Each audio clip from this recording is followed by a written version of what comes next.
we're going to be the ones that are completing the energy audits, and so we thought this was a good opportunity through the workshops to go over what to expect in that process, and also what to expect to come out of the work that happens.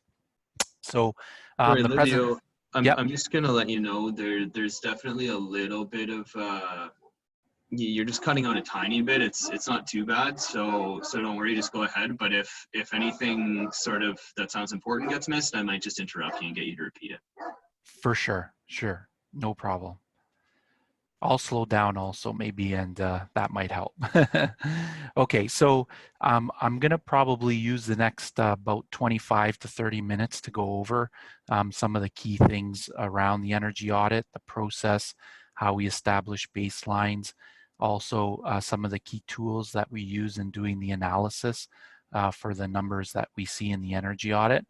Then after that, as Michael discussed, we're going to get a case study with Cloverdale Community League, and then learn a little bit more about how to access some of the funds for implementing what we learned from the audit. So just quickly, Internat Energy Solutions Canada, we're an engineering consulting firm, and we have three main services. One of them is building sciences, which really relates to energy conservation. So we do a lot of auditing, energy modeling for existing and new construction, and we do a lot of actual design, electrical, mechanical design. MMV is a big part now in terms of measurement and verification, and making sure that buildings are operating and providing the comfort that is expected for the people that are using them. Our other two services are around renewable energies and greenhouse gas accounting. We're one of the accredited verifiers in Canada for large emitters, and also worked on many photovoltaic solar thermal projects across the country.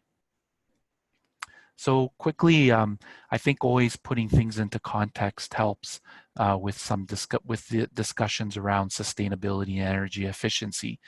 And if we look at some of the market trends that are occurring right now, we definitely see a path towards a higher use of buildings that are energy efficient, that are very comfortable for the people that are working and using them, and moving towards not just looking at the building as a load for energy, but now buildings are being looked at in the sense of being even able to create their own energy. So the context is definitely changing when we think about buildings and energy use.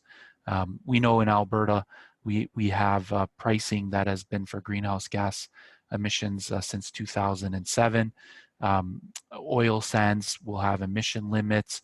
There's definitely a move towards a reduction in emissions in the electricity usage, but also locally in Edmonton, we have green building policy that's now being provided not only for municipal buildings, but for buildings within the greater area of Edmonton.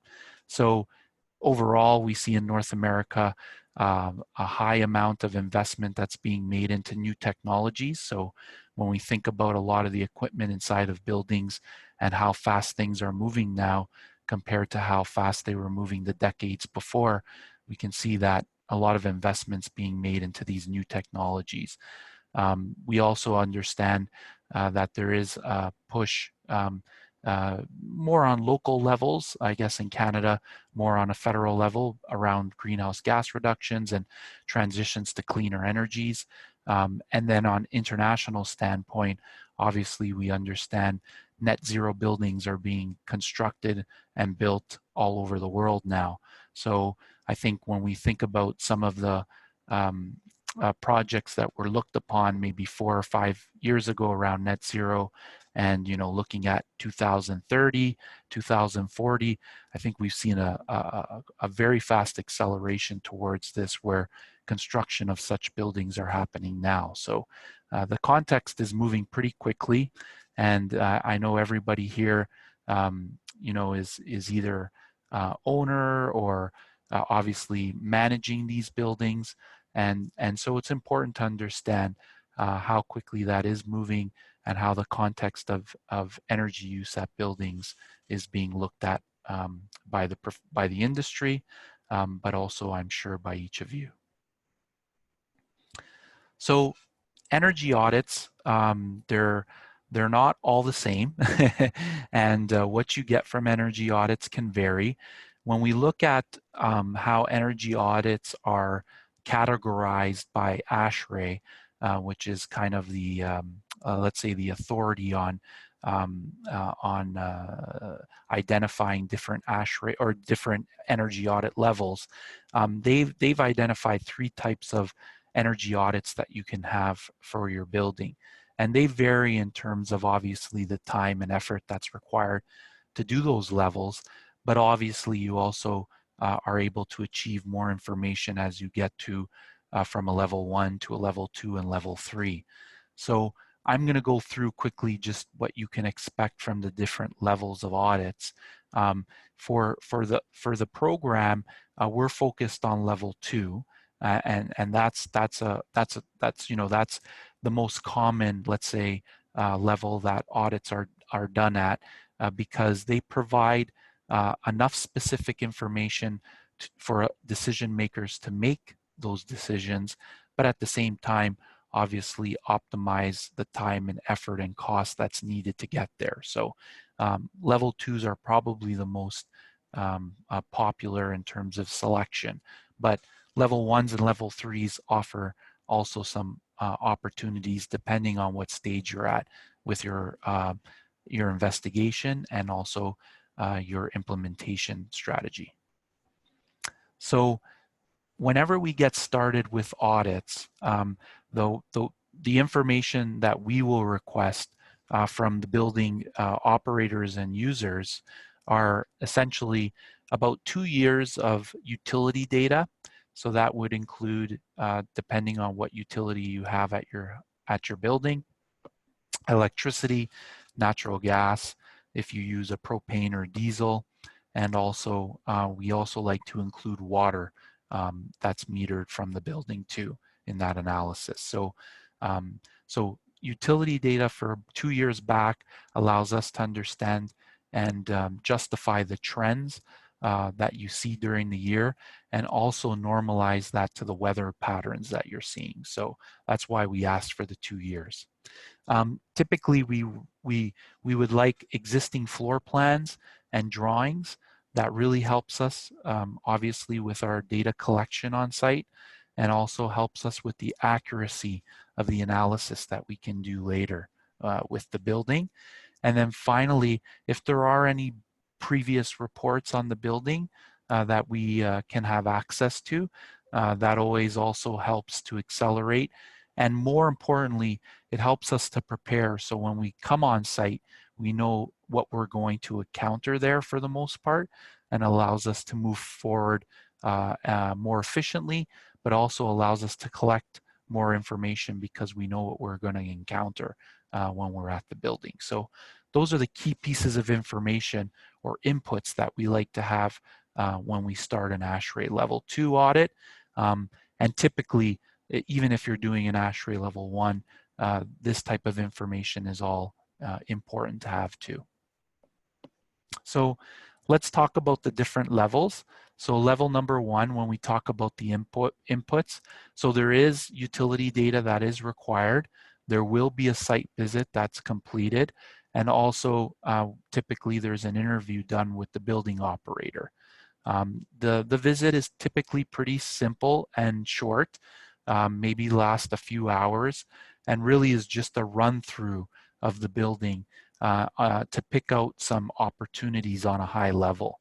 So there's usually, as a result of the Ashtray level 1 report, you're only looking at some utility analysis and some not really costing analysis on any of the implementation projects that are outlined, but you get to learn what opportunities there are with the building. So usually in an Ashtray level 1, we're trying to identify operational issues that can be improved on. radiators that are not cleaned out properly, so that lowers the heat transfer that's happening, so that would impact comfort but also energy use. We also are looking at things that are very visible in terms of equipment and systems. So lighting is an important one, which we can quickly look at and understand if that's being optimized. So on an Ashtray level 1, you're really just trying to pick the low-hanging fruit within the building and identify where some of the easy opportunities are to improve energy but also comfort. In an Ashtray level 2, in terms of the input data, that's different. Like I said, we're looking to identify all of the building systems. So now we get into detail on the specific equipment. We look at in detail all of the pumps and fans that are used to support different systems within the building. We start to look at the control systems that are within the building. So a lot more that's being inputted and looked at for an Ashtray level 2. And then also that helps with the outputs. So again, with Ashtray level 2, we're now starting to get into the controls of the building. So we're trying to understand how can we improve and optimize the performance of the building based on the schedules that the building has, based on the changes of occupancy within the building. So Ashtray level 2 starts to get into those types of details. And then even for lighting, we can start to look at some technologies to help with lighting controls. Whereas in Ashtray level 1, we're only looking at the specific lamps and equipment in the system, level 2 starts to identify opportunities within controls of those systems also. And then also, like I said, you get into a lot more detail about the systems themselves. So, you know, for outdoor lighting, we look at the photo sensors and the position of the photo sensors if they are in an optimal spot. When we talk about heating control, we look at outdoor air reset curves and do those make sense for the climates that you're in. So Ashtray level 2 starts to get into a lot more detail. So that means we spend a lot more time on site. So typically for an Ashtray level 2, where you might be only there for a few hours on an Ashtray level 1, Ashtray level 2, we can expect to spend most of the day there, depending on how many people are there as part of our team. But I think for most of these buildings, there would be a few of us there for at least half a day to collect all the data. Finally, in an Ashtray level 3, we build on the level 2 inputs, and we start to examine more of the building drawings and system designs and operation schedules, like I said. Now, in an Ashtray level 3, I would say that the biggest difference is that we start to get into we start to develop not only the options for reducing energy, but we start to show some of the design work that's required for actually implementing. So we start to get into more detail about the specifics and sizing, but also schematics around how the new system would look in your building. So a lot more information. It also allows us to get much more accurate with our costing. So in an Ashtray level 3, I would say the biggest difference between an Ashtray level 2 and Ashtray level 3 is that in a level 3, we get into more detail about the implementation of that energy efficiency measure. And what that allows us to do is get more accurate with that cost. So again, Ashtray level 2 typically, it's recommended that the costs be within a range of, I think it's about 30%, whereas in an Ashtray level 2, that gets within 20% or 15%. So we start to tighten the margins of potential error within those costs when we get to an Ashtray level 3. And so we're able to do that not only because we put together schematics for the design, but also we develop energy models. So energy models are a way of us to reproduce your building, how it actually functions on an annual basis without actually having to make changes to your building to see the results. So this is a what you see in front of you is essentially an energy model for a large multi-residential building. But depending on the size of your building and the complexity of it, we can select the right tool to develop that energy model. And so that energy model allows us to mimic exactly how your building usage of energy is, because we have the utility bills and we can calibrate it. And then what we can do is we can change the systems in there through the software and find the improvements that we have. And that's pretty important, because in a building, if you think about it, when you change certain systems, especially when you change multiple systems at the same time, the effect is not additional. There's usually a overlapping effect, let's say. And what happens is that the savings that you can get from doing 2 projects isn't necessarily what you would get from doing 1 project plus another. So the energy model allows us to understand that better and to have a more accurate understanding of the total output from doing a series of projects. And so that's important to understand with the energy model.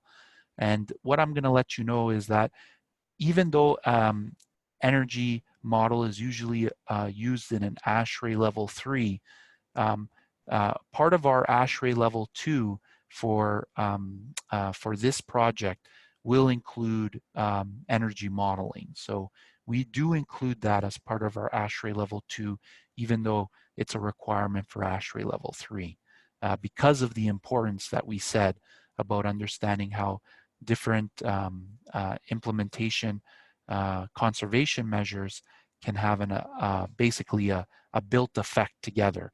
And we want to be able to be as accurate as possible with our numbers. So especially with things like changing out windows, with addressing rooftops or let's say wall insulation values, these are only things really we can get a feel for with a model.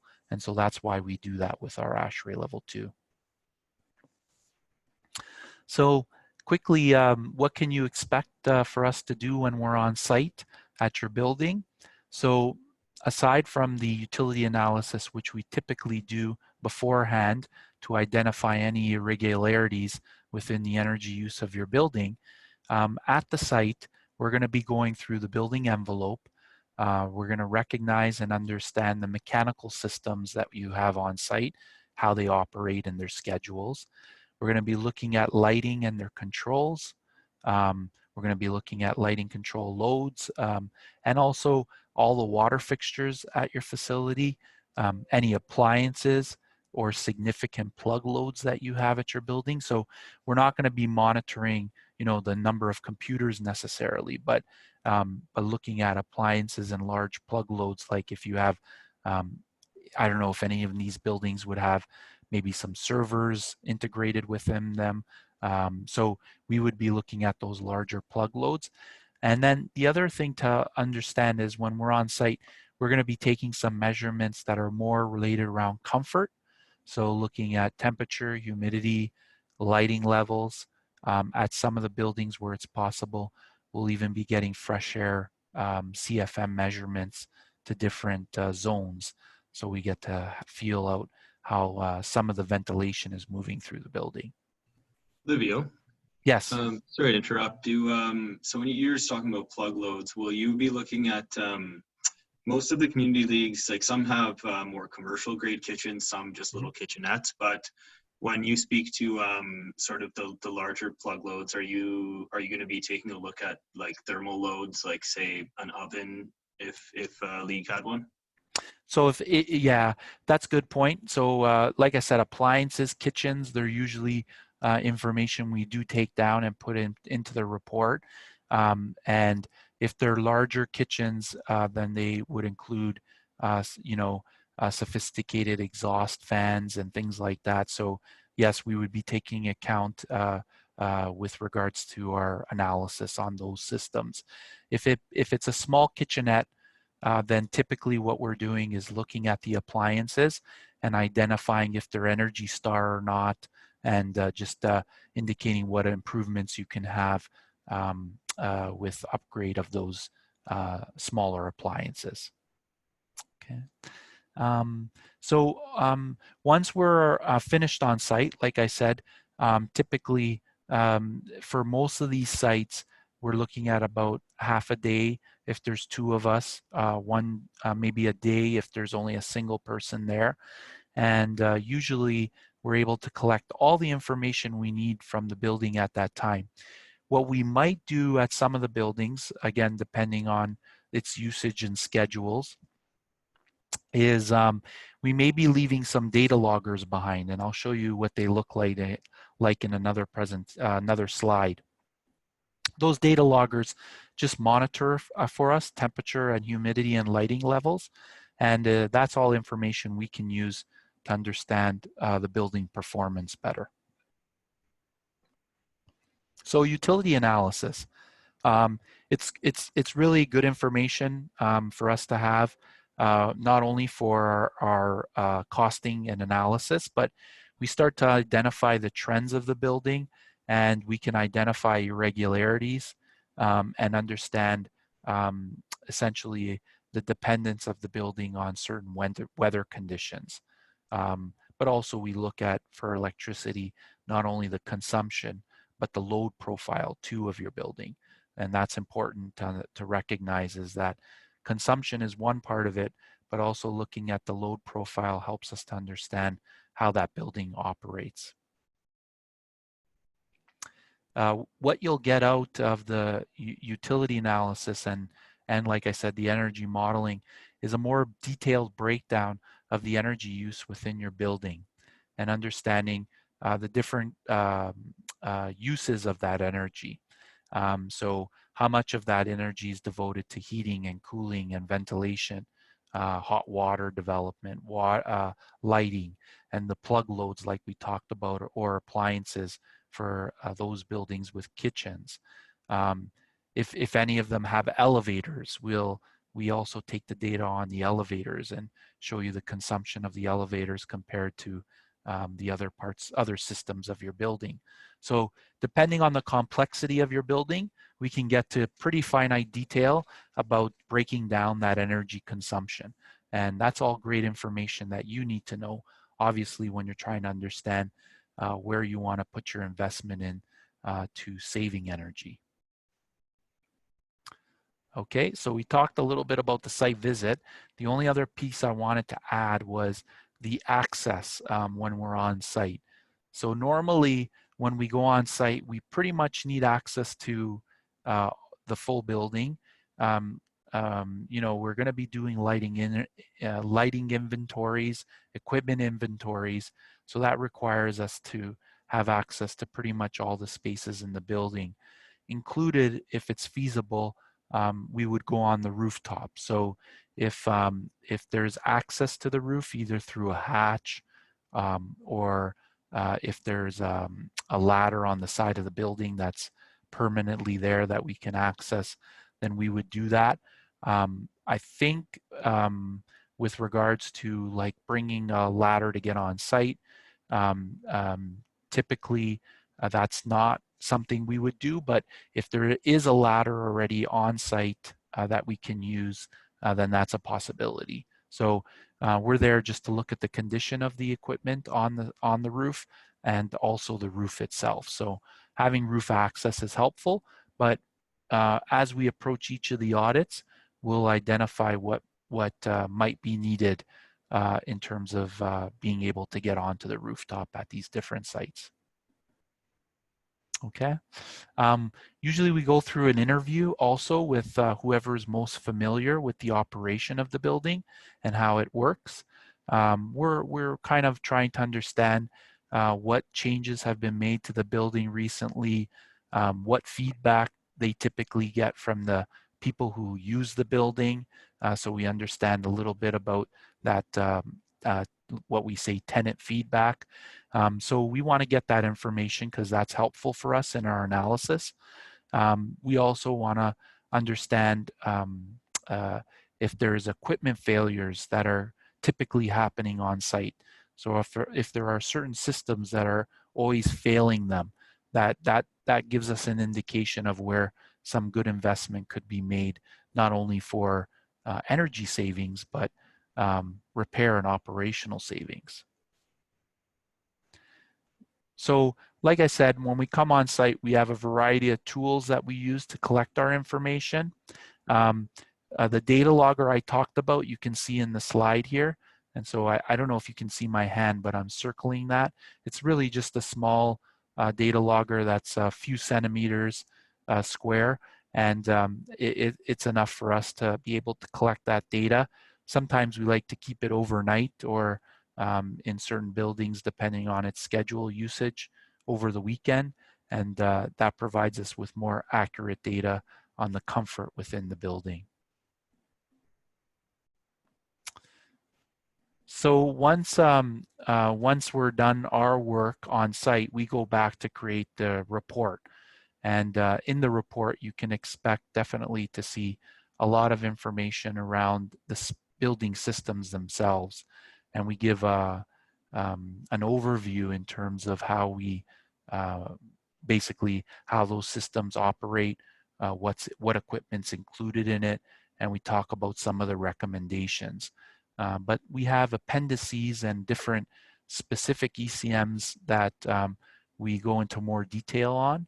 And so the report will have a lot of information that will provide you with not only the energy information, but typically our reports are very used well going forward by building owners for any type of project that they're looking to do, because it has such a comprehensive listing of all the equipment in the building. So it's important to recognize that the energy audit, an Ashtray level 2 energy audit, if done properly, not only provides you information about energy use, but also it should be a very useful tool for you to go forward with in terms of understanding how your building operates, what equipment's inside of it, and making sure you have all the information about that.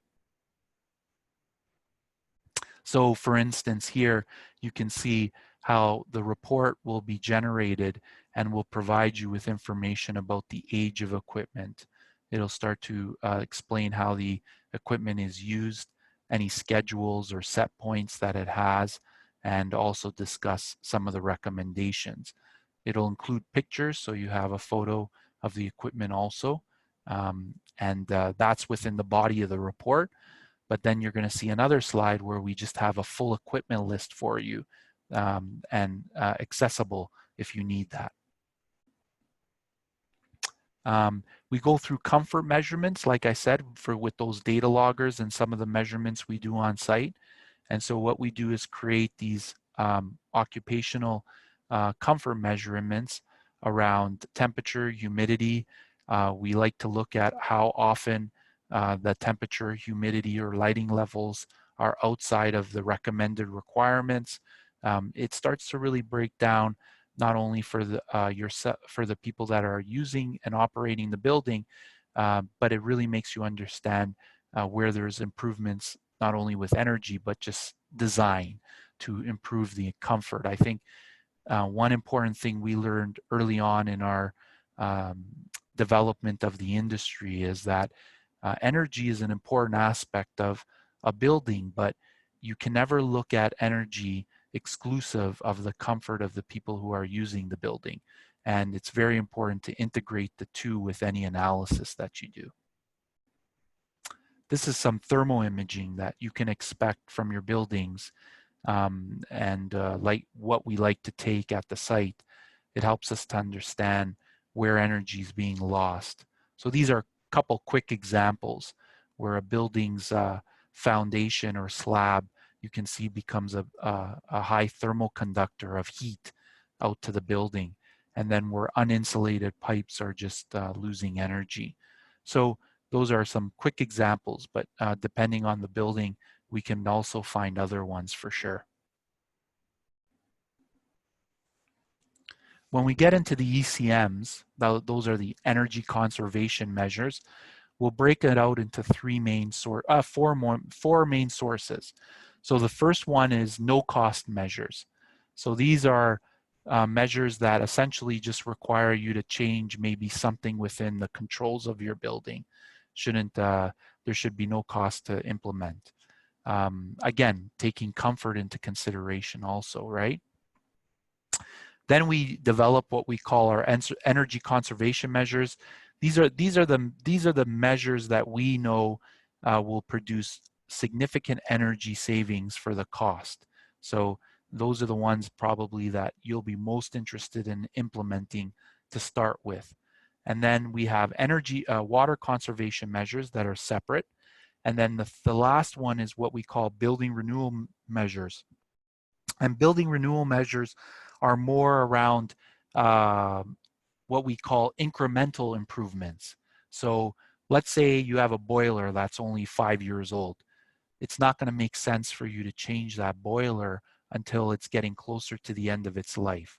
So we call that a building renewal measure, in the sense that when it's time for that equipment to be changed, there's an incremental cost you can have that will give you significant improvements in performance and energy usage that will pay for that incremental cost. So that's what we like to identify there.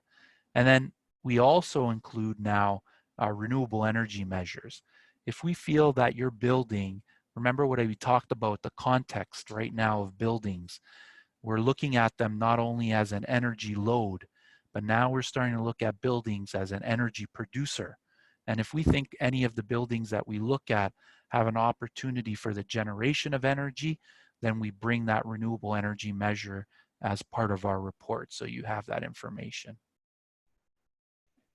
Okay, so this is just a quick, I guess, example of some ECMs or no-cost measures you would see. In this case, this is a no-cost measure that just helps you commission the timing of a pump that would help with energy savings at the building. And then energy conservation measures. Recently, in the recent history, lighting has always been a really good one.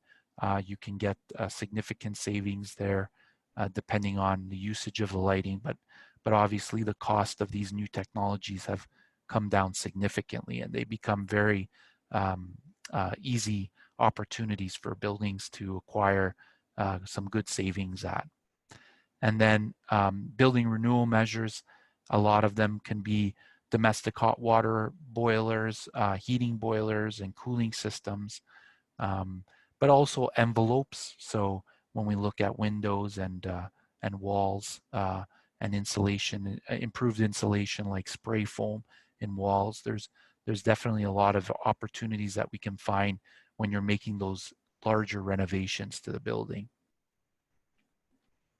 And then for the renewable energy options, typically the ones we're looking at for buildings are solar, photovoltaic, solar thermal. We'll look at geothermal and even solar walls. Again, the thing about renewable energy is you have to have the right situation in terms of the available resources, but also certain aspects of the building systems need to fit so that we can integrate these renewables properly. This is what I talked to you about, that aside from the commentary that we go through in terms of your building systems, you'll actually have an inventory of your building systems within the report. Again, this is useful even beyond an energy audit report. These inventories help you later on when you have to have a repair done at your site, or have to have a replacement of any of your equipment. This is definitely going to be information that contractors or other design engineers will need, and this gets them started right away. Lighting inventories are part of the Ashtray Level 2, and so you'll definitely get a detailed lighting inventory that goes through each room and indicates the lighting that you have there, but also what improvements you can have with that lighting. Okay, so So overall, that I hope is gives everyone a good understanding of what they can expect from the work that we're going to be doing. I know that there might be some questions, and so I think after either Michael, I can answer some questions now, or we can take some questions after the other presentations. I think we'll maybe just run through some now. There haven't been as many pop up, so I'll just start with a question from Shirley, and then I've got a couple that I wanted to ask, and then if anyone else thinks of anything while we're talking, feel free to shout them out. And then Livio, I don't know if you plan to stay for the entire time. Yeah. If you do, and then if people think of more questions as we go through the other presentations for you, they can just sort of direct them at you and just mention that, and we'll ask them at the end. Yeah, for sure. Okay, great. So so Shirley asks, hi Livio, do you also incorporate the site's landscape such as trees and green lawn during your data collection and when providing recommendations for the overall building? So in terms of landscape, so landscape becomes important for us mainly around shading. When we look at the impact of landscape, normally that's around, how does it affect fresh air intake into the building, in terms of clogging filters or using up additional energy for the CFM to come into the building. When we look at renewable energy options, obviously landscape and what we call canopy coverage becomes important. Also, it's important, you always want to understand, especially around things like window replacements, you want to understand around the orientation of the building, but also tree coverage and different types of vegetation can have an impact on the performance of the envelope. So those are looked at in those respects and integrated within our commentary and analysis of the building.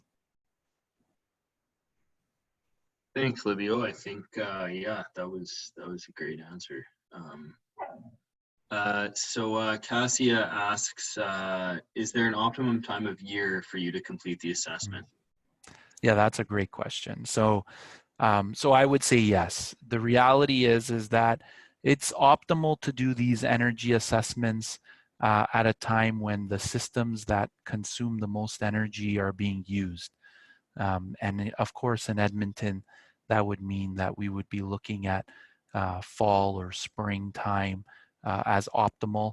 Winter is good too, but the only problem with winter is that if there's too much snow accumulation, it can affect some of the places we have access to. So we like to do things in the fall and in the spring. It shows us those shoulder seasons, which are actually the most interesting times to control the building at, and where you can get a lot of your savings from. So I would say, at this point right now, we're starting to come to the end of an optimal time. And then that starts up around September again. Now, having said that, for office buildings and for a lot of different buildings, the summertime is also very important. And I would say, depending on some of your buildings, you also have to think about the usage. When is the building used the most? And so if you find that your buildings are in higher use during the summer times, then that's also probably the better time to visit them. So you're right, every building would have an optimal time for visit, but that visit depends on a couple of those factors I just described to you. So I just actually have a quick follow-up to that, Livio. Maybe this might be a conversation for another time, depending how detailed it becomes. But when it comes to thermal imaging, obviously, I would think shoulder seasons would be less optimal, just in terms of the fact that you have a more consistent temperature indoors and outdoors. Is that mitigated by the energy model that you do, so it's maybe a little bit less relevant, or is there a way to overcome that, or is that maybe just less of a relevant factor?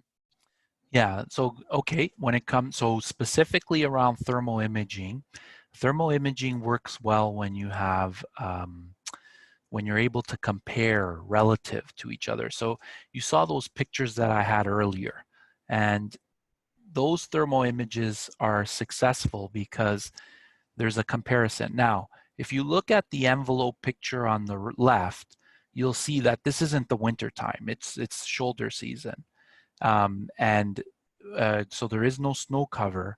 So it's not necessary to have it's not necessary to have a significant temperature differentiation in order for the thermal camera to use or to work well.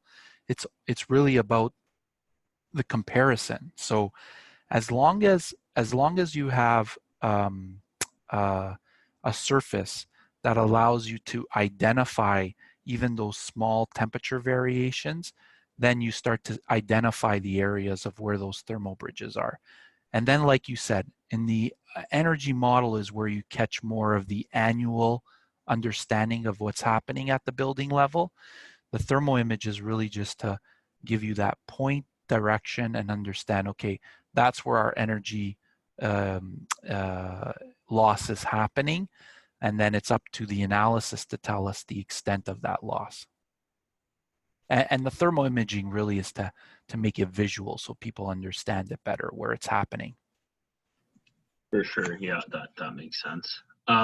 Okay, so I've got a couple quick questions for you, and then just in terms of looking at the time, I think what we'll do is maybe we'll take a 5-minute break after I ask these couple questions, because I think they'll be relevant for people, and then I'll pass off to Reg to do his presentation, and then I think it says we're ending at 8, but I think probably we're going to end up going to 8:30. So obviously, people can feel free to take off if they have things to do. But it looks like once again I'm going to be running over time just as for everyone because I plan these to be too short. But we'll just keep going and we'll plug away, and what happens happens. Sure. My dog. All right. Sorry, give me one sec here. So you mentioned that one actually. So just one question then. When you do your utility analysis, do you guys look at ways for the building owners to save money just based upon their utility bill structure? So for instance, I know that there's a few of our leagues that have sort of like strangely high demand charges and are not being billed in maybe the way that's the most conducive to them saving their money. So is that something that you guys look at as well? Yeah, so as I showed you in this chart, we're not only looking at consumption, but we're looking at those demand usage. So what we try to identify is when there are significant higher demands than what we would expect, identify those, and then on site, when we're on site, we relate those back to the equipment to make sure that they're legitimate. And then if we find that there is an inconsistency there, those would be identified within the audit. So that's why having the utility analysis done prior to going on site really is helpful for us, because we start to be able to say, okay, something here doesn't seem totally correct here. And then that allows us to go on site and to verify if this is possible or not. And then if we do see that there's probably some inconsistency, we would notify both either of consumption or of overall consumption or of load management. We would identify those. Great. So Reg asks, what is your experience with alternative energy providers like co-ops that provide a premium for solar microgen? Do you guys have any experience in that, or do you look at that or do any recommendations based around that? Yeah, so when we make our recommendations on the renewable energy, we speak more to the technology and the opportunity. you know, the co-op options and you know, financing or what we call power purchase agreements, those are all different mechanisms to getting the project funded and to be put into place. The energy audit doesn't go into those specifics. Those are typically what you would be looking at as the next stage in terms of design and project implementation, is to find the right, let's say, mix or the right structure for you to finance and implement that project. You know, we have worked on community projects, co-ops before, and they've been done on, let's say it's a co-op, but they do it on a property that is owned by, you know, a municipality or so.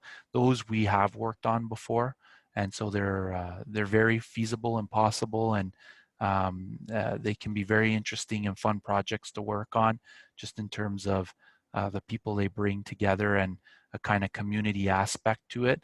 So so it's definitely a feasible way of doing a project, but in the energy audit, we wouldn't go into details about those different structures.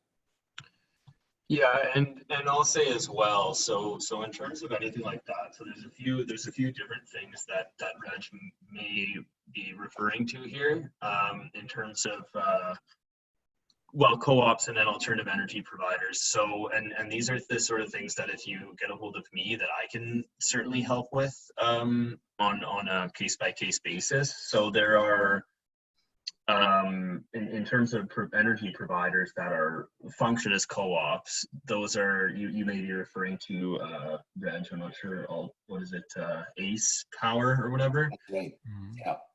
And so that's just a case where you're looking for a utility provider that, if you have solar, will give you a better deal for your solar. They allow you to switch your rate structure between summer when you're producing more and winter when you're producing less. And that can be a great way to go. And some other companies provide similar services. And then in terms of what Livio mentioned with power purchase agreements, there are going to be opportunities in the future for, probably more so for larger hauls, but in general for not-for-profits through a cooperative SPICE, Solar Power Investment Cooperative of Edmonton, I think. And they are looking into providing buildings who maybe aren't using as much energy on site but have a lot of roof space, and to finding a way that they can work out a power purchase agreement so that they can utilize that space for solar generation, and then still find a way to earn money off that and to fund that project. But that will be going certainly beyond the scope of today, but maybe anything related to that. Next week, Warren is speaking for our solar session as our industry expert, and he's involved with SPICE as well as Evergreen and Gold Renewables, so he can definitely speak a lot to that if people are curious about it.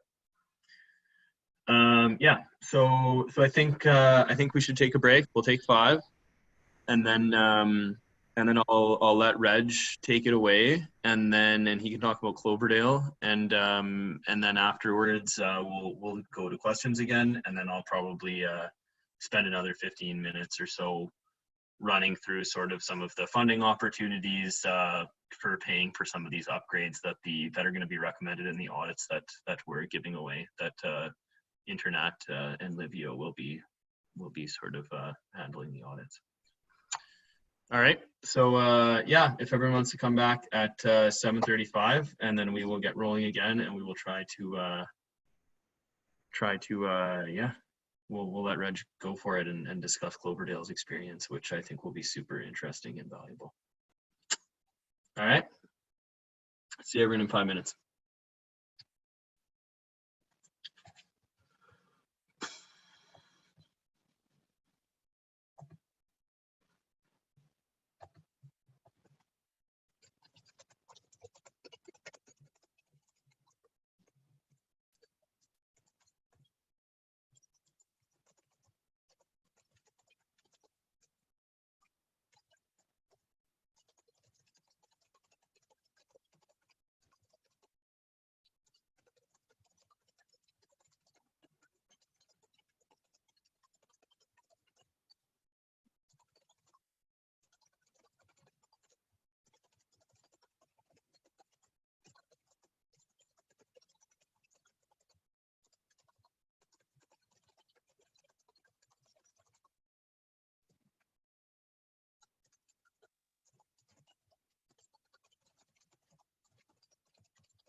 Michael. Yeah. I'm trying to get my screen up and I'm getting into my privacy settings and all sorts of stuff. Oh, okay. So did you hit this share screen button? Yep. And then did the window pop up right away, or did you jump into some Windows or maybe Mac? I don't know what you're running. I'm running a Mac and, oh, there it is. It might have taken some time loading up. Okay, so I've got an image of my screen and I just hit share now. Yeah, there it is. Yeah, you're good. Whew. You are good, and you can you can leave this up until we get going here too, because I think we'll be ready to jump in. Okay, good. Cool. Yeah, this is great. Okay, I'll take a bit of a break and I'll be back. Sounds good. Thanks, Raj.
Oops.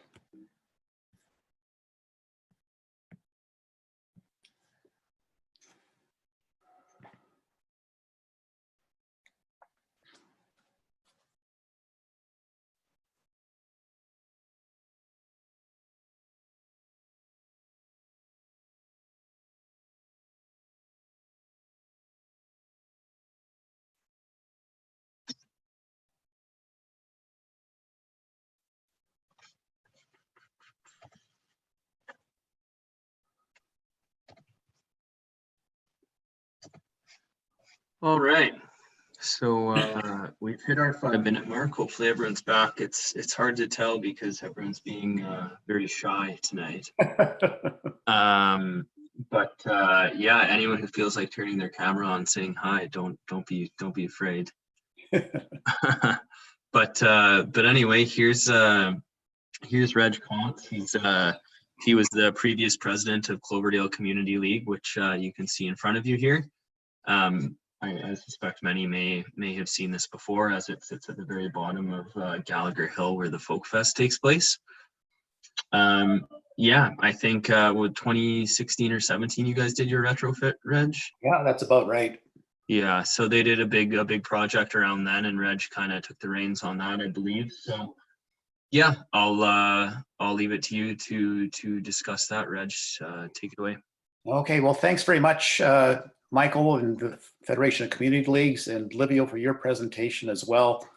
I'm going to take a case study approach. So I might draw on some of the comments you made during your presentation about the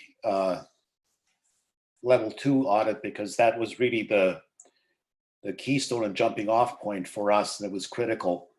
And welcome to all the participants. I applaud you for your interest in taking time out to learn more about energy efficiency and the whole aspect of making your halls more sustainable. This is, as Michael mentioned, this is the Cloverdale Community League Hall. It's in the River Valley, Gallagher Park, where the Folk Fest is usually held. The hall itself was built about 1986. It's got a crawl space underneath. It's about 5,000 square feet. Over here on the west and south side is a deck. The comment that there was a question about taking into account the green space around the hall. You can see the shade trees here. These provide some shade. This is the east side of the hall. Here are our solar panels, and these are some trees that belong to the city of Edmonton. One of these died and fell down last year, didn't do any damage. This one here shades the solar panels, and I'm still fighting with the city about removing it or replacing it with something that's only maybe 10 or 12 feet tall. So you can see it does shade as the sun goes from east to west. It does shade a portion of these panels during the peak production season. So that's just a way of introduction and helps address that question. So I'm going to go through the overview, touch a little bit about the energy assessment we did, some of the challenges that we faced during the construction phase, what we've learned, and then show you some before and after pictures. So I started my interest in sustainability and solar panels and things like that goes back quite a few years. And in 2014, my wife and I had installed a 9 kilowatt system on our house. And we're really happy with that. And it continues to pay dividends. And that encouraged me to take try to convince the community league because of its exposure, to take a look at doing some upgrades at the hall, especially given its age. So we did a level 1 assessment in 2019 with a company that we used then, and they made some recommendations. Then in 2016, we engaged another firm to do a level 2 assessment.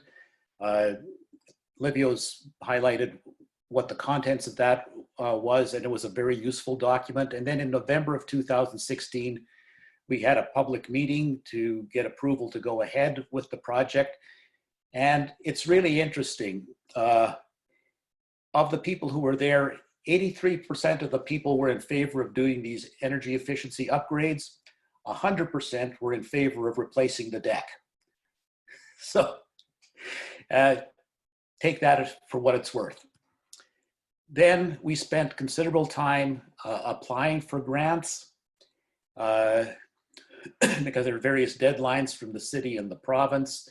And we started getting approval anywhere from March of 2017 or April of 2017 till March of 2018. So it took the receiving of grants was spread over an incredible amount of time. So we basically did the project on a as funds available basis. And we also scheduled the construction around hall activities.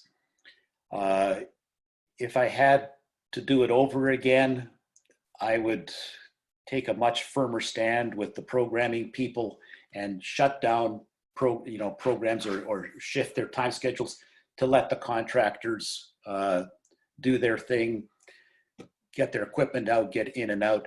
This dancing around Zumba and yoga was a royal pain and was frustrating for the contractors, and it was frustrating for the participants. So I'm jumping ahead to my learnings, but that's one big takeaway as far as I'm concerned. It's very inefficient to do it piecemeal around and try to pretend like the hall's operational. So the big thing that came out of the energy assessment is 48% of our energy consumption, carbon footprint was electricity, 51% natural gas, and 1% on water. We did do a little bit on water. We put in those self-closing taps, and I'll mention something else later on. So our focal points were electricity and natural gas. We also have a rink shack, which was built in the 50s, or yeah, probably even 55, 60. That was outside the scope of the energy assessment. It's just a cinder creek block building, and it would have just been dog's breakfast trying to deal with that at the same time. So based on the energy assessment, we identified 4 priorities. And as Livio mentioned, it's the low-hanging fruit. Plug the holes. There are, those thermal images. There were gaps between the sill plate and the crawl space and the hall. You could see outside the building when you were in the crawl space. If you're in the attic, you could see down from the attic into the hall because there were gaps around the light fixtures and the junction boxes. So what's the point of being energy efficient if all the heat's going outside and all the cold's coming in? So that was our big thing. Then that equipment renewal, as Livio mentioned, all the equipment in the hall was original from 1986. So it was mid-efficiency at best. Fluorescent tube lights, mid-efficiency gas furnaces, 3 of them, these huge makeup air units, all that kind of thing. And all of that stuff is in the basement, in the attic, behind the utility board. It's invisible. Nobody sees that. The high visibility stuff is the solar panels, as you saw. So that was the high visibility, high impact stuff. And then our 4th objective was more softer. It was to be environmentally and socially responsible, taking responsibility for the future. One of the interesting things that I found, because I was approaching it from my personal experience and my values, all the green options, what really sold the project was being able to talk about decreased operating expenses, increased comfort, extend the life cycle of the hall and the equipment. The green feel-good kind of stuff kind of fell on deaf ears. Guy that I used to work for once called me a watermelon. I'm green on the outside and red on the inside. So that also was a bit of a learning curve. So taking a look, and the energy assessment provides really powerful modeling experience on how these changes, whatever you decide to do, how it can reduce your operating costs, and those savings can go back into your programming at the hall, and how the hall can be more comfortable. So, at our hall, everybody at yoga stayed away from the fire exit doors because there was a cold draft coming under the door. And, these buildings are hugely expensive to replace. So anything we can do to eke out another decade or more is good stuff. And these other 3 points in terms of the green options, carbon footprint. I think that's going to gain traction over time, but and that's my hope anyway. So we did really low-key stuff. Caulking, weather stripping, windows and doors. The original doors at the hall, or windows rather, were the crank type residential ones. And over the years, those cranks were broken, the windows didn't close, and they were stuffed with rags. So we put in triple glazed sealed units, made a huge difference. In terms of insulation, I'll show you some pictures later on. And here's the energy stuff. We had 3 furnaces were replaced by 2 high efficiency furnace. The air conditioner was replaced with an air source heat pump with VRV units. We replaced those huge makeup air units, which HRVs, which there's an air transfer. So the cold air coming in the winter is warmed up by the exiting air, and it reduces the load on the furnaces. Replace the LED lights. We replaced the old domestic hot water heater with an electric heater with a recirculating pump. It used to take about 3 minutes for the hot water to get from our hot water heater to the taps in the washrooms. And so people would let the water run for 5 minutes before they even got hot water to wash their hands after using the facilities. That recirculating pump, we now get hot water in about 15 seconds. So that 1% that we save in water, it has had an impact, and it's, you know, saving power on heating that hot water that just goes down the drain. And then I'll show you later on, we installed ecobee thermostats, which can be controlled by an app on your phone. And we've got an e-gauge system on our solar panels, which I'll show you later as well. So we're starting to play with the management side of things, but we stayed very much focused on the hardware. Then as part of the solar energy project, we redid the shingle roof with a metal roof, installed the solar panels, and then got into a microgeneration agreement with our solar energy, with our utility provider. And then in terms of, these are more difficult to measure, but we want to decrease our carbon footprint, improve the air quality, and just do all of these things that are good from a societal point of view, at least in my opinion. I'll touch on the funding briefly. Our whole project cost about $372,000. We got grants from the province, the city of Edmonton, from the Municipal Climate Change Action Center, and from Echo City. What I'm really proud of, the community league portion, which came out of our casino funds, was only about 11% of the whole project. So I think we just did a tremendous, and so we were able to stack grants and really leverage all of the grants. And I'm really proud of the organization for being able to do that. So the challenges, as you saw, the time lag between the application and the receipt of funding, people really started to wonder whether anything was going to happen. And then when stuff did happen, it happened in the basement, the attic, the utility room. There was nothing to see. So people got a little skeptical. Competition from funds from other organizations. And I think with some of the changes happening, Michael will touch on that, that's not going to go away. I've already talked about the challenge with working around the hall and communications. The energy assessment focuses on the hardware and the physical plant that you've got as a hall. What it doesn't touch on is the human factor. Community leagues are human, living, breathing organizations, and people come with different value systems, different levels of experience, different understandings. And so when you're trying to work through some of these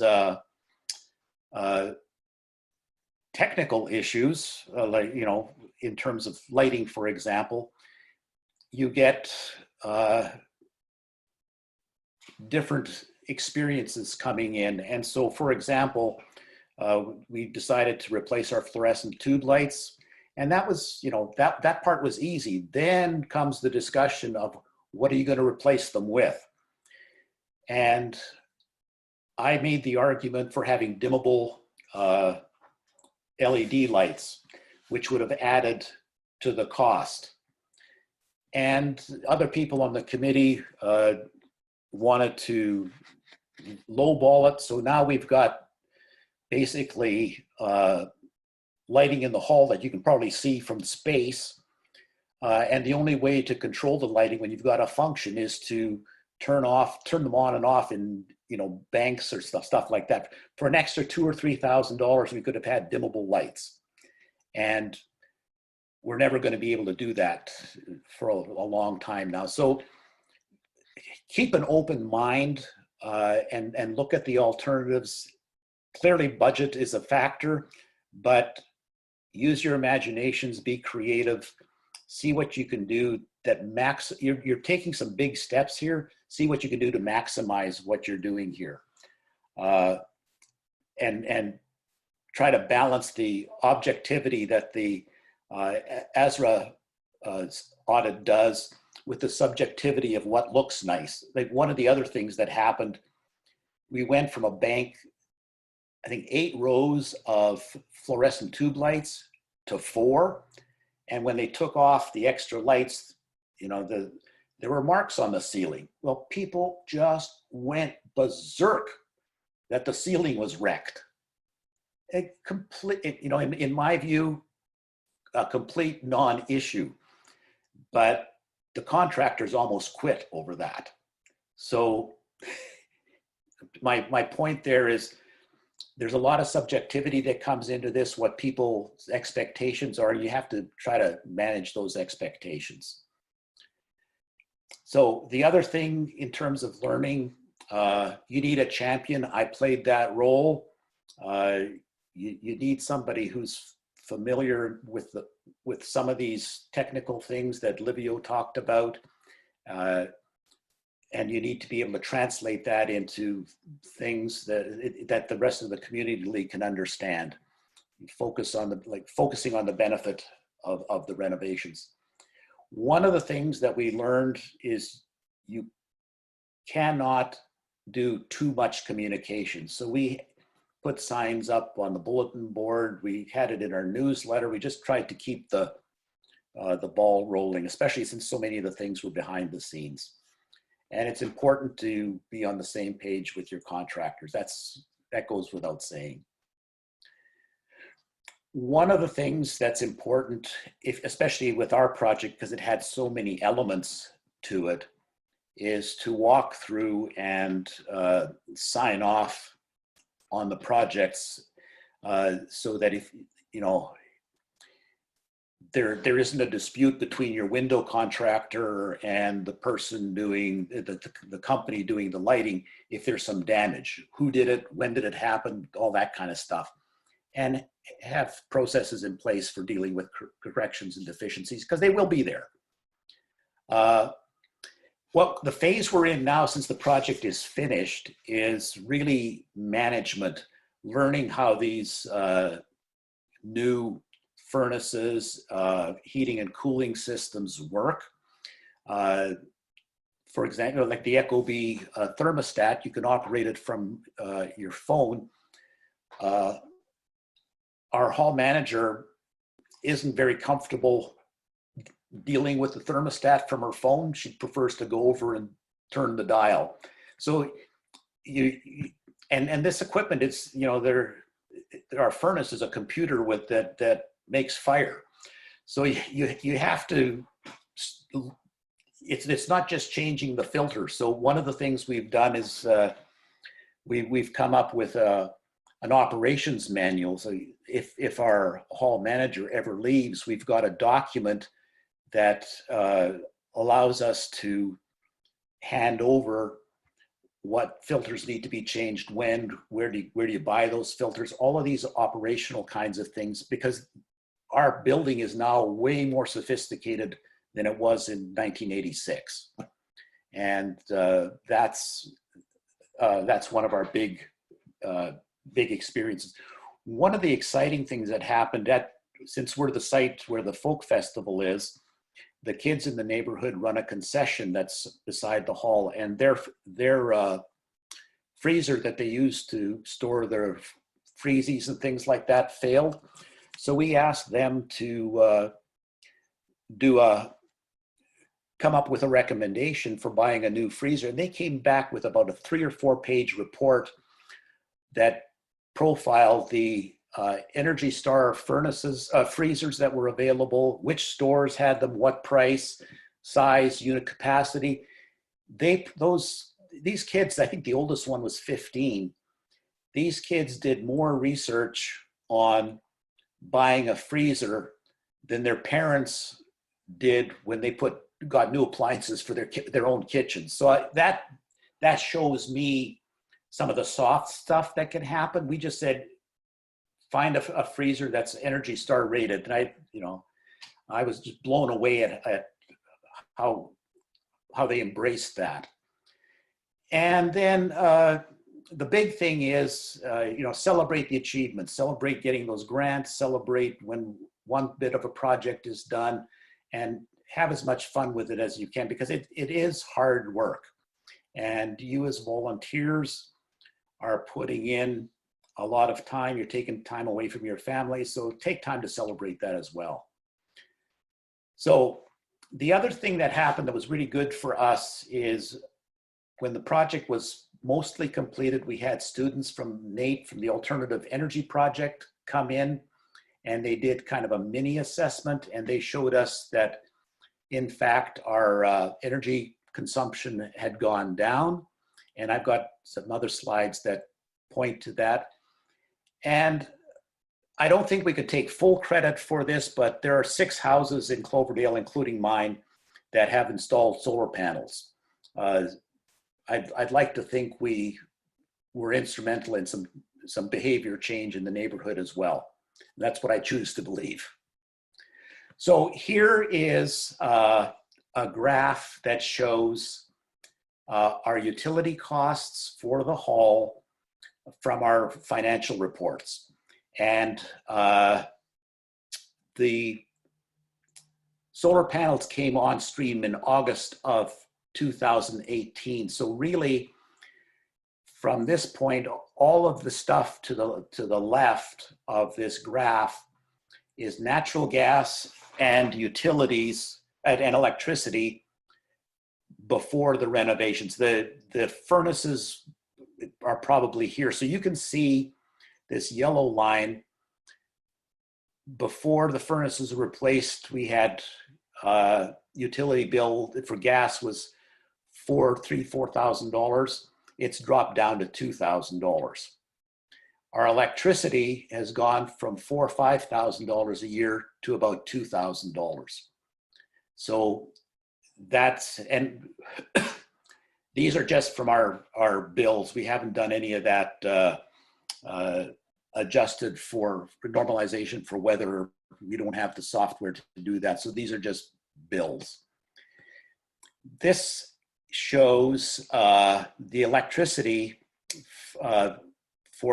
so our ASRA study said our baseline was 22,700 kilowatt hours and they're all on 1 meter. Then, now there was a problem. We've got 2 different meters at the hall. And when we did the microgeneration agreement, our utility provider didn't know where to, which bill to credit the solar panels to. So that didn't happen until May of 2019. So there's a bit of an anomaly here, but in any case, this is our baseline and it shows the consumption going down. We'll have more information as I add information in 2020. Sorry, Reg, when you say the consumption going down, you obviously mean including the offsets from the array, right? Yes, yeah, So that's it's not direct consumption, it's consumption minus production that you've. Yeah, that's right. Yeah. Okay.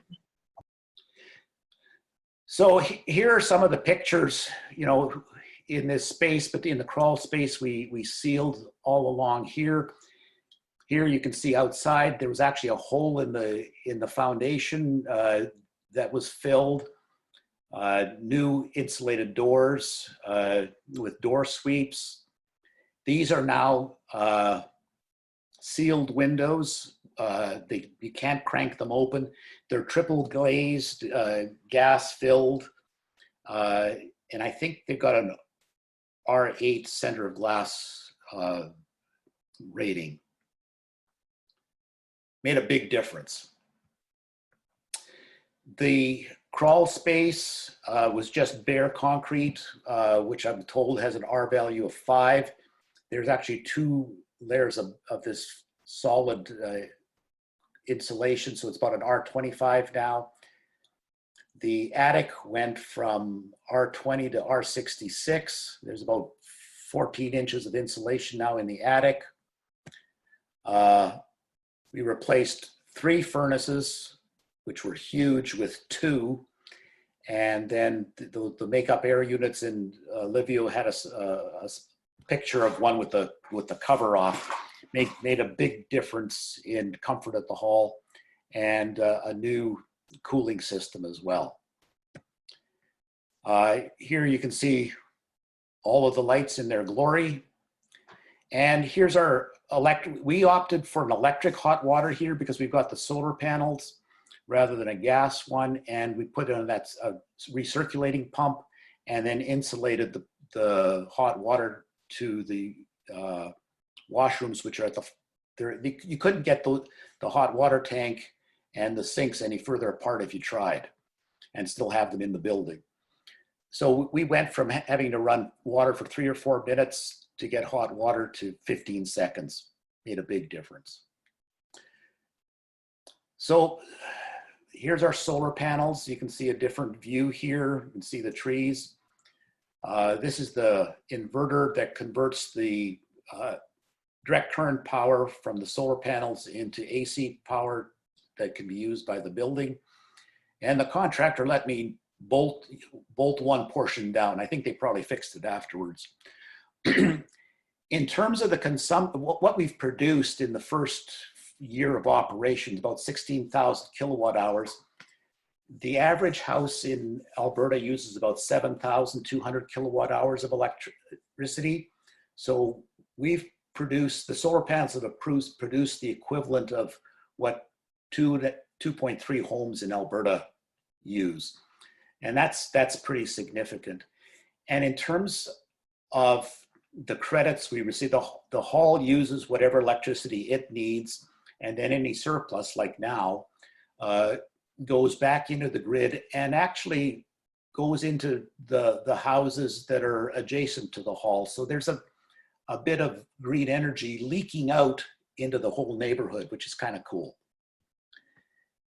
In terms of our social responsibility, we've had promotions at the Folk Festival. We were at the participant in the Eco Solar Tour, presenting at workshops like this. And then here's an image of our monitoring system. So there we go. So this is a unit that's attached. Sorry, Reg, we can't see. It's still on the slide. Oh, it's still. Mm-hmm. Yeah. So if you go to sharing settings, probably at the top, you might be able to share a screen or share a different. Okay. Oh, let's see. New share. Let's see this one.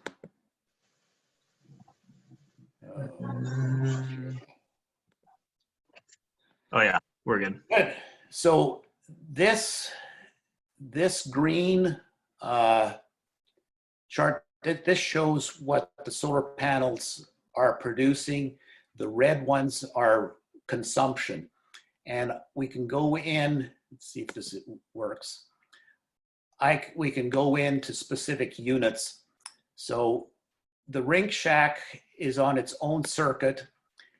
We're concerned about vandalism at the hall, so we've got the lights at the rink shack. They come on at 9 o'clock at night and turn off at 5:30 in the morning. So we can tell from this tool if somebody's left. For example, we've got a big cooler in our kitchen. You can tell if somebody's left it on after a function, or if the hall lights have been left on inadvertently. This has turned into a really nice management tool for us. It's really helpful. Now, how do I go back to the PowerPoint? Whatever you did to get here, probably. I'm not, because there's, as I mentioned before, when you do your sharing setting, that there's a way to share your screen. Okay. And there's a way to share like a window. So like, obviously to begin with, you shared the window of the PowerPoint as opposed to the screen. Yeah. If that makes sense. Yeah. So yeah, whatever you did to get back to here, you could probably get back to your PowerPoint by just doing the same thing. Okay. This is can you see this screen? Yeah, power and energy, Cloverdale Community League Yeah. system. Yeah. So this is something that's connected directly to our solar panels, and that we're going to get onto our website so that people can see what's been happening with the solar panels directly. Okay. Okay, resume share. Whoops. Now. I'm not sure how to get back to the, what are you seeing now?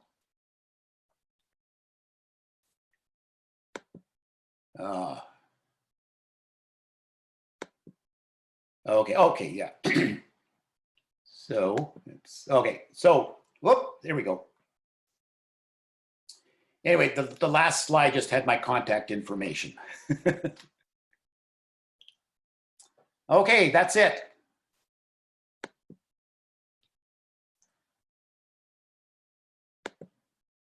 I think you're on mute. Shit, sorry. Thank you. So yeah, if anyone wants Reg's contact information, just let me know and I will be sure to send it out to you if you have any questions for him at a later date or want to chat with him. In terms of questions, I've got one or two, and then but first, Cassia had asked, who did you rely on for technical expertise when deciding which upgrades to do? Someone from your community league or a contractor, or how did you make those decisions?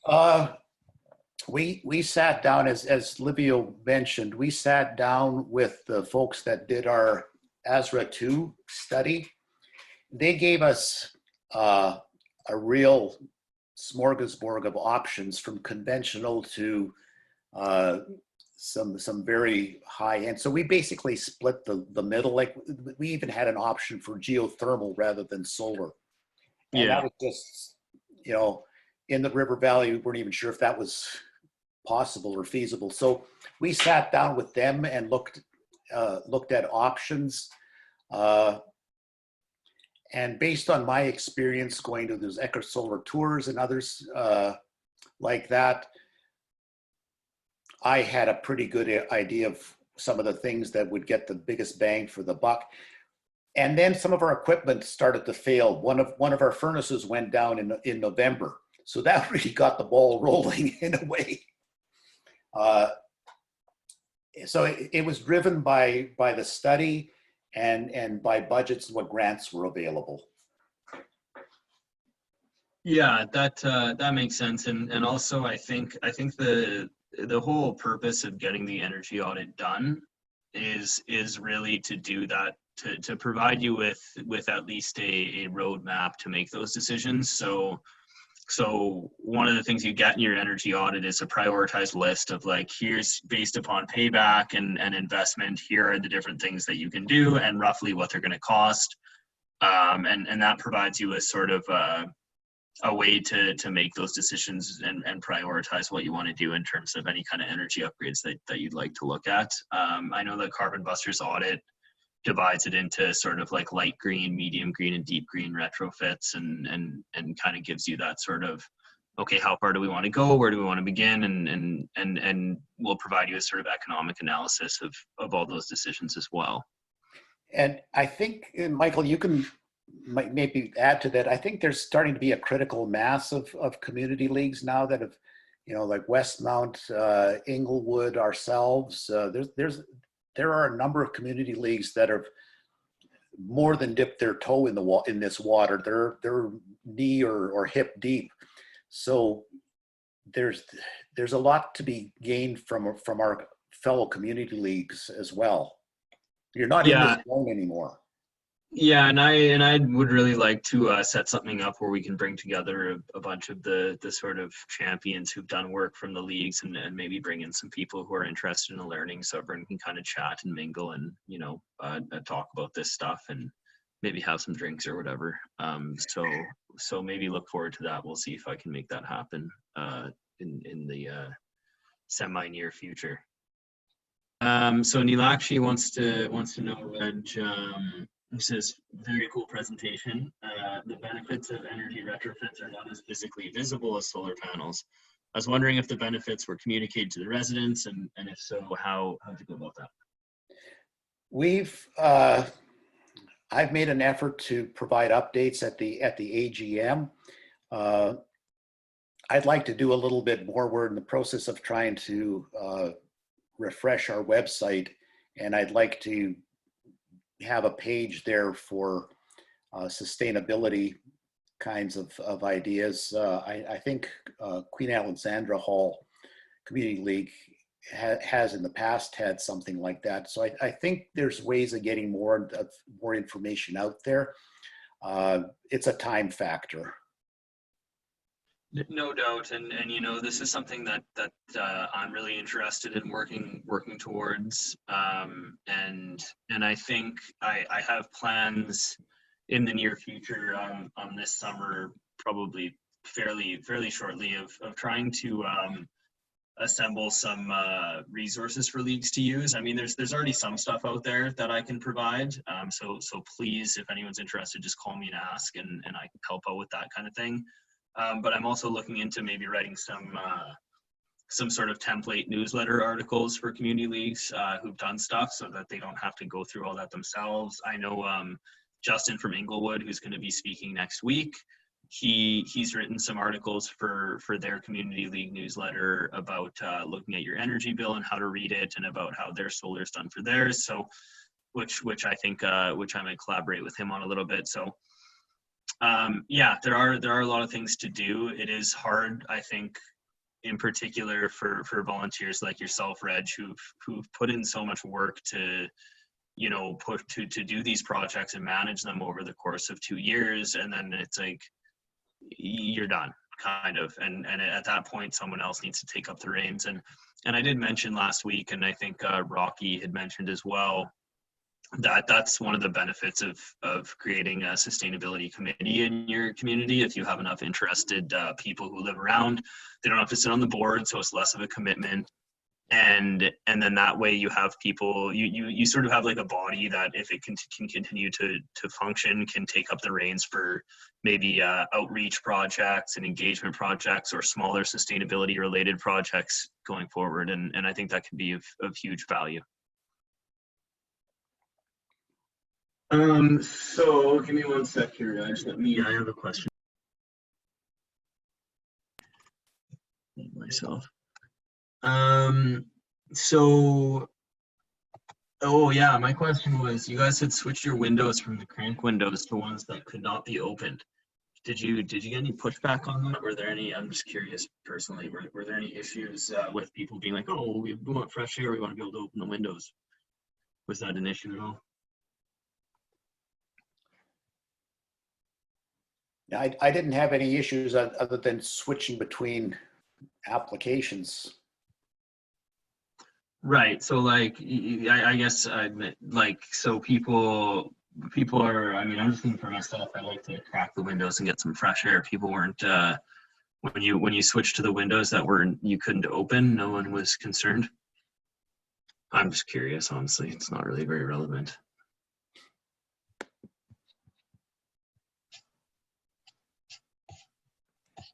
No.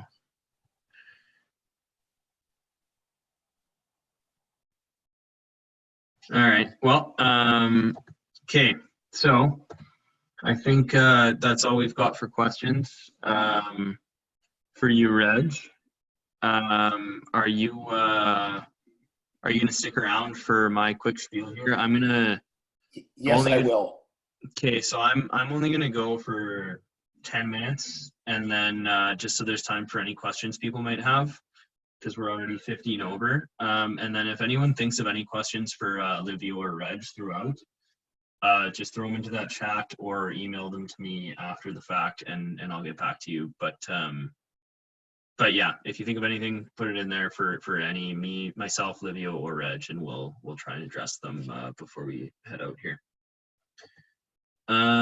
So let me share my screen.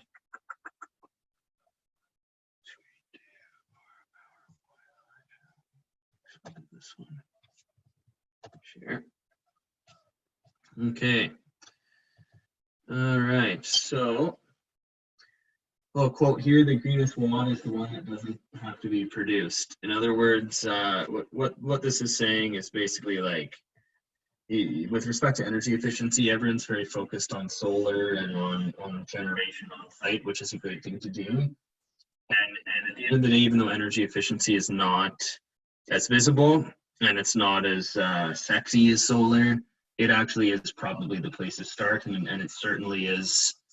We are energy wasters in our culture, just because of the way that things have developed in the past sort of 100 years or so. And so now that we're starting to think about this stuff, this really is the biggest bang for your buck economically and also environmentally. So I think that's kind of the point I'm trying to get across there. So I'm going to ignore this because I'm going to skip a bunch of stuff. Energy efficiency, yeah, what's being used on site. So people talk about building load. That's the energy consumed by the building, as opposed to energy source or to on-site generation is what's being produced. Energy efficiency is just about reducing the load. So how much energy your building's using. Think of the term megawatts, as opposed to, everyone wants to produce energy and produce watts. Megawatts is a term that you'll hear once in a while in the industry. It's just, rather than produce the energy, reduce it, and you'll end up getting the same effect, if not better. So Livio went through some of the things that an audit will look at, and that's sort of the stuff listed here, so I'm not going to go over it again. Again, anything related to keeping your building airtight, improving insulation, better windows, more efficient lighting and heating equipment, stuff like that. And then, so benefits to Edmonton: emissions reduction, of course. It has environmental and health benefits, creates jobs. There's an industry developing around this for the past few decades that I think will be very prominent moving forward. And then at the end of the day, spending money on this now will save us money in the future, so it just makes sense. For community leads specifically, it lowers operating costs. Reg touched on this. I think that's one of the big keys. Blue Quill's retrofit resulted in 75% reduction in electricity. Burnwood reduced their utility costs by 44% by having an audit and getting these retrofits done. So bring those statistics to your leagues if they need convincing, and then that money can go towards programming or future building upgrades. Yeah, the city of Edmonton has programs. I'm going to touch on that quickly as well. And then for people in the buildings, the buildings are healthier, the air quality is better lighting, more comfortable temperature-wise. There's just so many ancillary benefits to having these buildings operate the way that they should be operating, as opposed to just pumping natural gas into them to make them work. I think that this is the big key for me, is just, why not just build the buildings properly, or to the argument for the retrofits is just to improve the buildings so that they work the way that they ought to, as opposed to what we're doing right now, which is frankly a little bit silly in my opinion. So the Energy Audit program, Livio's company Internat They are the ones doing the audits. We are offering these for free to community leagues who want them. They're the Ashtray level 2 audits that Cloverdale had. Reg touched on that, and that Livio had mentioned the differences earlier. So yeah, I won't get into all the things Livio already touched on. But basically, you're going to be provided with a document that provides a roadmap to a prioritized roadmap to what kind of things you can do and how much they're going to cost and how long they'll take to pay back and stuff like that. So super useful documents. And I mean, these things typically, if you look around Edmonton and contact energy specialists, are looking at $5,000–6,000 to get these done. So yeah, I highly encourage leagues to take advantage of this because I think it'll be super useful and there's a lot of value to it. So one of the stipulations for getting this done is to enroll in the City of Edmonton's Building Energy Benchmarking Program. So all this is to input your energy consumption every year to the City of Edmonton. I think that the plan, regardless, is to have all of the community leagues doing this who have facilities. So if you don't do it now, it's going to be next year, maybe the year after anyway. And there's a lot of benefits to doing this anyways. You know, you can know where you're at. As Reg kind of showed their energy consumption over the years, that's how you track your progress and that's how you decide where you want to go. And then the most important thing as well is that this is being enrolled in this program allows for eligibility in the City of Edmonton's upcoming commercial energy efficiency rebate program. So that should be rolling out in June, and they are providing anywhere from about 20 to 40% of the cost of most of the upgrades that will be outlined in your audit report that you receive. So you sign up for this program, you get the audit from us, and then because you signed up for the benchmarking program, you'll have a fairly large funding pool from the City of Edmonton. I think it caps out around $100,000 per building. Although nothing's set in stone yet because the program hasn't officially been released. So maybe keep this under your hats to some degree, but there will be funding coming down the road. And this is one of the precursors to being allowed access to that funding, which is why I'd like the leagues to enroll in it to get the audit. Some other forms you'll have to fill out just quickly, the conservation commitment form. This is, Livio had mentioned the zero cost measures that are outlined in the energy conservation measures outlined in the audit report. This is literally just like programming your thermostat, things like that. They cost no money, but they just help the building perform a little bit better and take a very small amount of effort on the part of building operators. So in order to be eligible for an audit, we'd like the leagues to commit to implementing all of the zero cost recommendations. And then, yeah, I mean, that's really the main thing. I also stipulated leagues do at least 2 of the 4 cost measures in the audit, but those can be quite cheap. That can just be as simple as replacing some incandescent lights with LEDs. Obviously, we'd like to encourage leagues to do more than that, and I think everyone here would like to do more than that, but I just want to make sure that if we're giving these away for free, that they just don't get shoved in a drawer and that they actually get used and looked at. So not a huge commitment, but something that we just like to have leagues sort of commit to make sure that they don't just get shoved away. Information sharing consent. The information from the audits will be used internally by the EFCL. And then maybe compiled into a resource to help advise other community leagues. Everything would be redacted. It's just a matter of being able to share and learn from one another. And then just fill out a quick questionnaire that just says like your community league's name, contact information, and stuff like that. And then other documentation, Livio had mentioned this for this is just necessary for completing an audit. You need utility bills. And so I've just sort of set out, if anyone wants an audit, they need to just send me this up front because they're going to have to at some point anyway. And it's easier if I just collect it right away. Same with the building floor plan and any previous building assessments. But again, all the Stantec reports I have on file. So I've got those, don't worry about them. If you've had an audit done in the past, send that my way as well. Yeah, so this is the program that is coming out next month from the city that will be important for funding some of the retrofits or the upgrades that the audit recommends.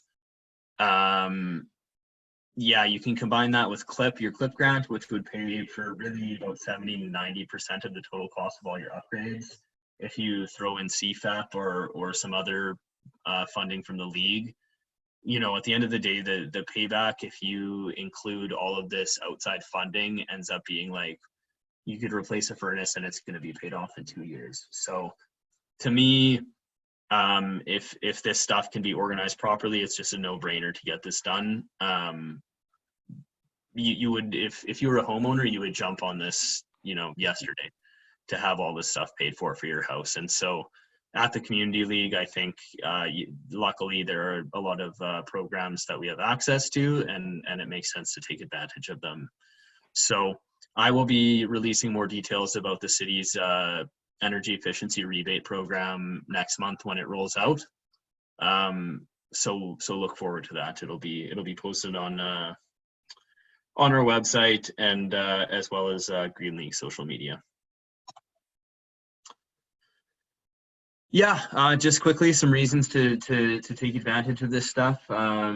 You know, you can lower the operating costs, and then income can go toward programming and towards other upgrades or infrastructure you want to use it for.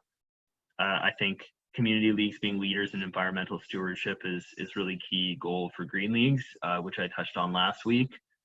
Taking advantage of some of the funding, I just mentioned that on the last slide, that's huge to me.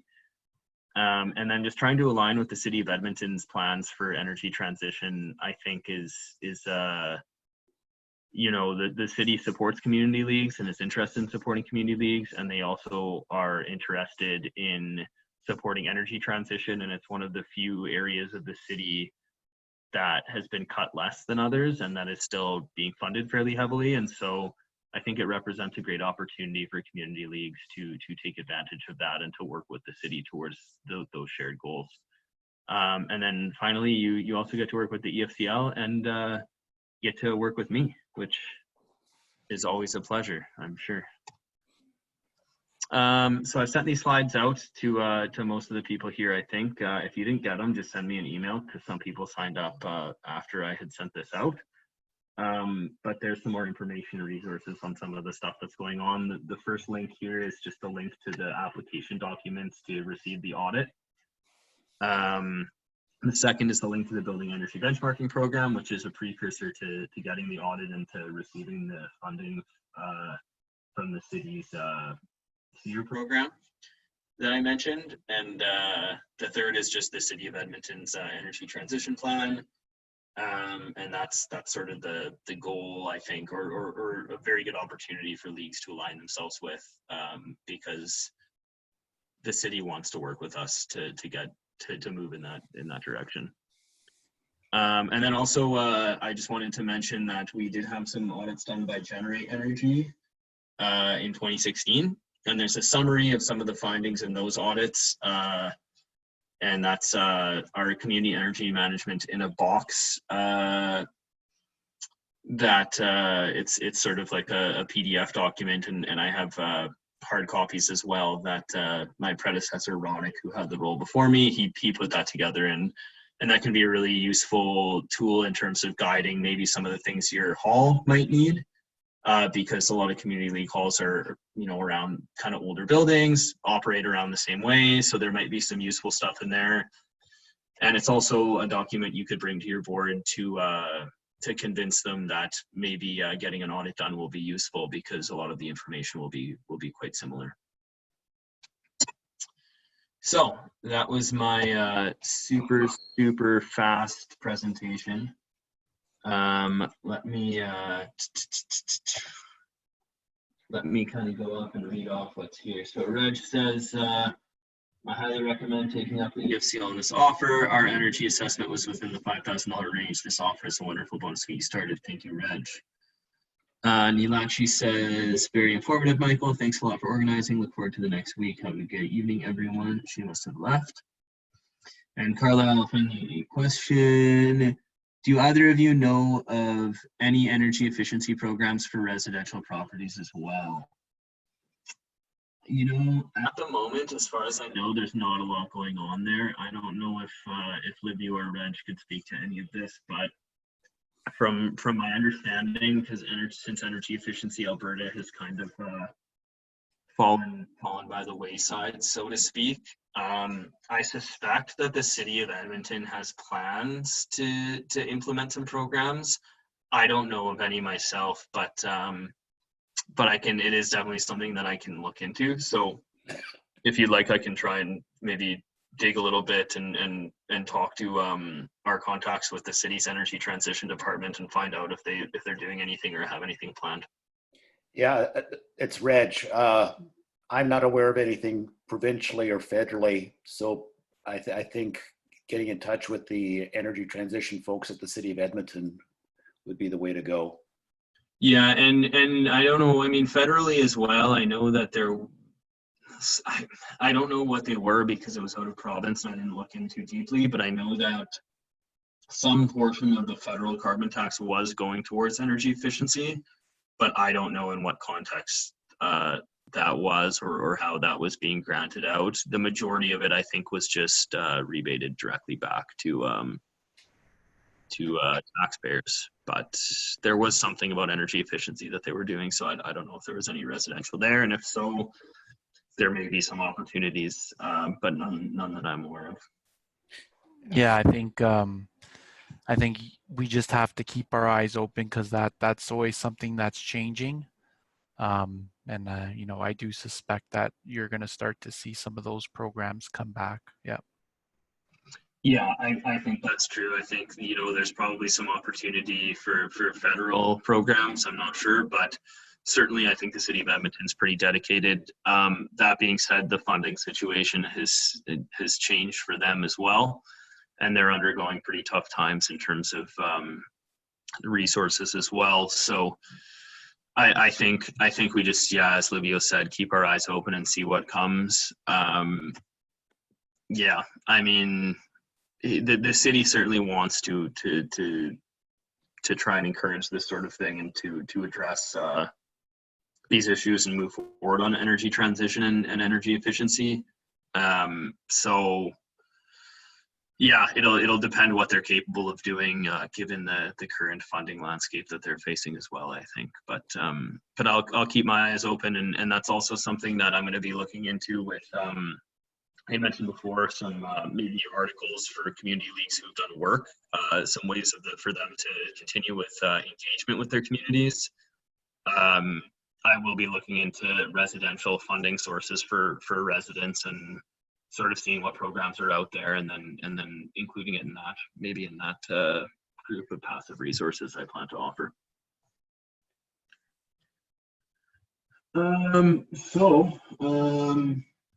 If does anyone have any more questions before we take off, or should we?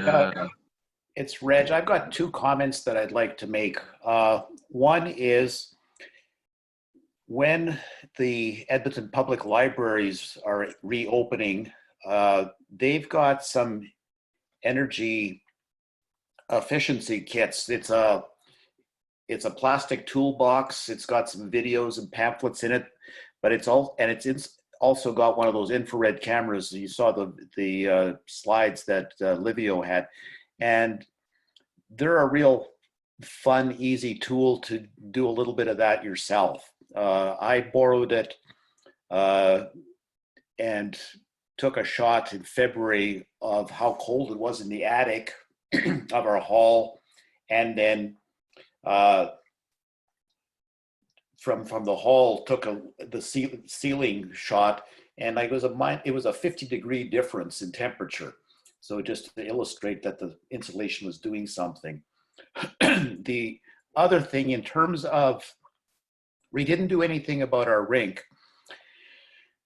because of its age, or rink shack, but last year we finally converted our metering system to commercial water use, which eliminated the drainage and wastewater fees. And I couldn't believe the impact. Excuse me. For 60 years, the Cloverdale Community League has been paying wastewater treatment and drainage fees for flooding the rink. And in the spring, the water melts and goes into the ground. We converted that this year, cost $3,000. Our savings was almost $1,300 by getting rid of those two line items from our water bill. We literally poured $50,000 to $60,000 down the drain for 60 years.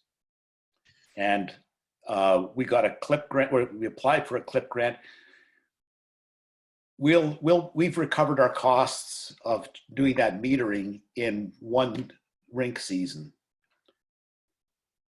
Yeah, I know that I mentioned earlier when I was kind of going through my presentation there at the end, the community energy management in a box, where Ronnie could summarize the findings of the 10, 14 or so energy audits we had done in 2016.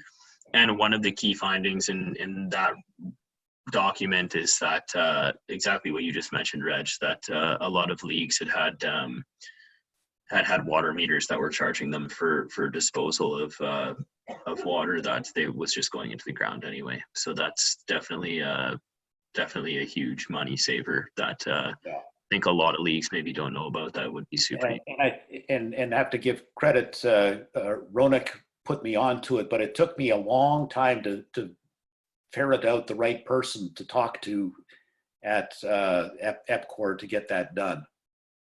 Yeah, maybe you can let me know who that was, Reg, so I can share that information if anyone needs.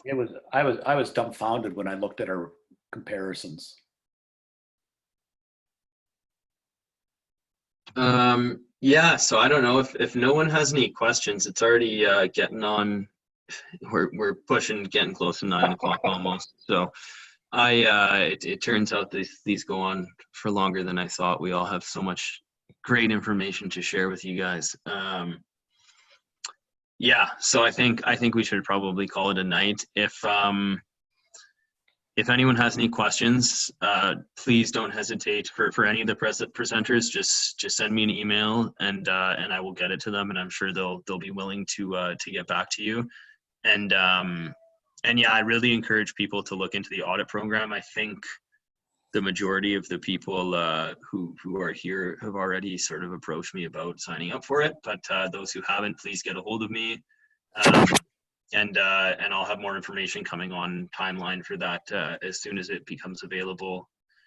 And yeah, just a big thank you to both of you, Livio and Reg, for helping out tonight. I think the information you guys shared was really great and really useful, and I really appreciate you coming to help out. And I think on behalf of the EFCL and all the community leagues, we really appreciate your time and your willingness to help. Yeah, you're more than welcome. Yeah, definitely. Great. All right. Well, yeah, I guess let's call it. I encourage everyone to please come back next week for our solar session.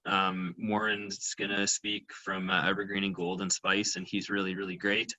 He'll have some awesome insight and to share with everyone. I've seen him speak before. And Justin Smalley from Inglewood is gonna speak, and they just did a solar project, and he also he's pretty bright fella, and I think did some good work there, and he'll have a lot of great information to share. So yeah, hopefully see you guys next week. And yeah, either way, have a great evening. Thanks for attending and taking the time. I hope it was useful for everyone. And yeah, enjoy the nice rainy session we got coming in the next couple of days. I think I will. It's been a while since we've had some good rain. So Okay. all right, good night, everyone. Good night. Good night. Take care.